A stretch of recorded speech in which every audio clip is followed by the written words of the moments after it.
12% నుంచి 4% తగ్గినటువంటి విషయాన్ని గమనించకుండా విమర్శలు చేసి ఈరోజు ఓట్ల కోసం నేను జగన్మోహన్ రెడ్డి గారి కంటే ఎక్కువ ఇస్తానని మాట్లాడుతున్నాడు. ఏ రకంగా ఎక్కువ ఇస్తావు అని అంటే చెప్పలేని పరిస్థితి. అటువంటి వాళ్ళని నమ్మితే పేదవాళ్ళు నష్టపోతారు అధ్యక్ష. ఒక నాయకుడికి ఉండాల్సిన క్రెడిబిలిటీస్ ఉండాలి అధ్యక్ష. ఒక పార్టీలో ఉన్నటువంటి వ్యక్తులు భవిష్యత్తులో ఎన్నికలకు పోయే ముందు ధైర్యం ఉండాలి అధ్యక్ష. ఒక వ్యక్తి మీ గుండెపైన చేసుకొని మీకు మంచి జరిగింటే నాకు అండగా నిలబడండి అనేటువంటి గొప్ప ఆలోచనతో ప్రజలు అడుగుతున్నాడు అని అంటే ఆ నాయకుడి యొక్క గొప్పతనం క్రెడిబిలిటీ ఒకసారి ఆలోచన చేయమంటున్నాను అధ్యక్ష. నాయకత్వం అంటే అలా ఉండాలి అధ్యక్ష. దాన్ని భరోసాగా తీసుకోవాలి. కేవలం ఎన్నికల్లో లబ్ధి పొందాలన్నటువంటి ఏకైక ఆలోచనలతో ముందుకు పోవడం కాదు అధ్యక్ష. నువ్వు చేసినటువంటిది ఏంది? ఒక పక్క పరిశ్రమలు చూసి ఆలోచన చేసుకుంటే నీకంటే గొప్పగా పరిశ్రమలు వచ్చినట్టుగా గణాంకాలు తెలుపుతున్నాయి, సభ్యులు తెలియజేశారు. మరొక పక్కన ఫ్యూచర్ ఇన్ఫ్రాస్ట్రక్చర్ కోసం ఈరోజు గల్ఫ్ దేశాలలో అయితేనేమి మిగిలిన దేశాలన్నీ కూడా ట్రేడింగ్ ద్వారా లాభం పొందుతున్నాయి, ఆదాయము ఉద్యోగాలు పెరుగుతున్నాయి. దాన్ని దృష్టిలో పెట్టుకొని ఒక 5 సంవత్సరాల్లోని కళ్ళ ముందర త్వరలో ప్రారంభమయ్యేదానికి సిద్ధంగా ఉన్నటువంటి పోర్ట్లు వల్ల కనపడవా అధ్యక్ష?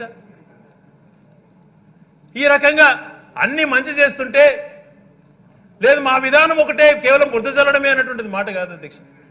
గణాంకాలు చెప్పాలనంటే నా దగ్గర క్లియర్ స్టాటిస్టిక్స్ ఉన్నాయి, కానీ అంత టైం లేదు అధ్యక్ష.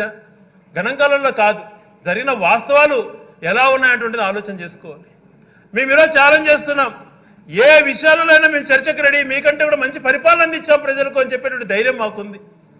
ఫలాని విషయాల్లో మేము కూడా ఇట్లాంటివి చేసామని చెప్పుకునే ధైర్యం వాళ్ళకి ఎందుకు లేదు అన్నటువంటిది ప్రశ్నిస్తున్నాను అధ్యక్ష. ఒక విద్యా రంగాన్నే కాదు, ఒక వైద్య రంగాన్ని తీసుకుంటే 5 లక్షలు ఉన్నటువంటి ఆరోగ్యశ్రీని, అది కూడా గౌరవ ముఖ్య మాజీ ప్రియతమ నేత రాజశేఖర రెడ్డి గారు ప్రవేశపెట్టిన ఆరోగ్యశ్రీని నిర్వీర్యం చేసిన తర్వాత దాంట్లో అనేకమైన ప్రొసీజర్స్ పెంచి 5 లక్షల నుంచి 25 లక్షల రూపాయలకు ఆరోగ్యశ్రీ పెంచిన విషయంలో ఎంత గొప్పగా ఉన్నదో ఒకసారి ఆలోచన చేయమంటున్నాను అధ్యక్ష. ఏ ఆలోచన చేసినా పేదవాళ్ళకు మంచి చేయాలన్నటువంటి ఆలోచన, ఊర్లలో హెల్త్ సెంటర్లు నిర్మించాలన్నటువంటి ఆలోచన, ఊర్లలోనే సచివాలయాలు ఉండాలంటే ఆలోచన. ఈరోజు శ్రీకాకుళం ఇచ్చాపురం నుంచి కుప్పం వరకు తీసుకుంటే ప్రతి గ్రామీణ 15,000 సచివాలయాలలో బిల్డింగ్స్ అధ్యక్ష. ఎంత గొప్ప ఇన్ఫ్రాస్ట్రక్చర్. అక్కడికి వచ్చి చూసిన వాళ్ళు గ్రామస్తులు ఆశ్చర్యపోతున్నారు, మా గ్రామానికి ఇంత గొప్ప బిల్డింగ్, ఇక్కడ 10 మంది ఉద్యోగస్తులు, మరొక పక్క ఆర్బీకే, మరొక పక్క పర్మనెంట్గా ఒక MLHP ఉండడానికి మిడ్ లెవెల్ హెల్త్ ప్రొవైడర్ అనేటువంటి ఆమెను అక్కడ పెట్టి తను అక్కడే ఉండడానికి నైట్ టైమ్స్ క్వార్టర్ నిర్మించి ఒక హెల్త్ సెంటర్ అధ్యక్ష. ఇంత గొప్పగా చేయడంతో పాటు ఇంటికి పెన్షన్ అందేటువంటి రూపంలో మనుషులు వాలంటీర్ వెళ్ళి మార్నింగ్ నిద్రలేపి పేదవాళ్ళకు పెన్షన్ ఇచ్చే రూపాయలు కానీ ఏది తీసుకున్నా కూడా ఒక గొప్పగా పేద ప్రజలకు ఎలా మేలు చేయాలనే ఉద్దేశంతో ఆలోచన చేసినటువంటి ప్రభుత్వం. కాబట్టి ఈరోజు గవర్నర్ గారు కూడా ఈ ప్రభుత్వం చేసినటువంటి మంచి పనులను ఆయన అభినందించినటువంటి రంగ ప్రసంగం కనపడుతోంది అధ్యక్ష. 17 కొత్త మెడికల్ కాలేజీలు అధ్యక్ష. ఒకప్పుడు మెడికల్ కాలేజీలు ఏ ఒక్కటి కూడా నిర్మించినటువంటి మనిషి చంద్రబాబు నాయుడు గారు. విద్యలో వెనుకబడ్డావు, వైద్యంలో వెనుకబడ్డావు, అభివృద్ధిలో నువ్వేం చేయలేకపోయినావు, నేను విజనరీ అని చెప్పుకుంటావు.